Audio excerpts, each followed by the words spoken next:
ठाकरेंच्या शिवसेनेनं स्वबळाचा नारा दिल्यानंतर आता राज्याचे मुख्यमंत्री देवेंद्र फडणवीस यांनी महाविकास आघाडीवर जोरदार टोलेबाजी केली आहे।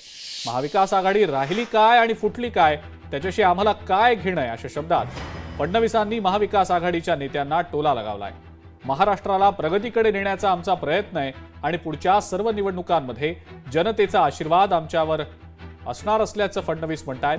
तर दुसरीकडे शिवसेनेचे मंत्री उदय सामंत यांनी सुद्धा महाविकास आघाडीला चिमटे काढले।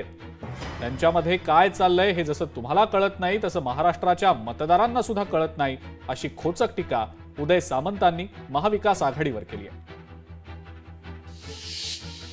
माझं म्हणणं त्यांनी एकत्रित लढावं, वेगळं लढावं, की राहील की तुटेल याच्याकडे आमचं लक्ष नाही।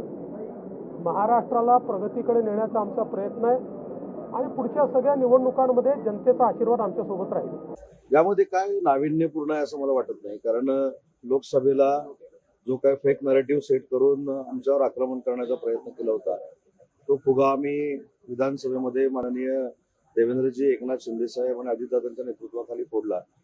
आणि आता खरी कसोटी आहे की आता उभाटा सेपरेट लढत असताना जे मुस्लिम बांधव आणि भगिनी आहेत हे आता त्यांना मतदान करतात का, हा एक फार मोठं प्रश्नचिन्ह आहे। कारण काँग्रेसला असं वाटतंय ती वोट बँक आमची आहे आणि उभाटाला असं वाटतंय ती वोट बँक आमची आहे। आता खऱ्या अर्थानं या सगळ्याच महाविकास आघाडीच्या पक्षांची कसोटी आहे।